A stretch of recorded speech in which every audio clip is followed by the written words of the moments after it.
neutral spine, and you're cueing that position, practicing that position to be able to better maintain that position during some of your compound movements. So this one is a little similar to the barbell rollout, but your feet are going to be positioned on the ball and your hands are going to be in a push-up position in front of you. So I'm going to show you what that looks like.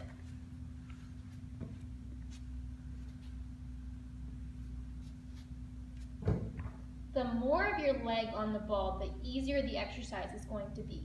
You're thinking about keeping that neutral spinal posture and glutes tight, and then you're actually going to roll back, keeping again that neutral spinal position, and then rolling forward until your shoulders are slightly over top of your hands.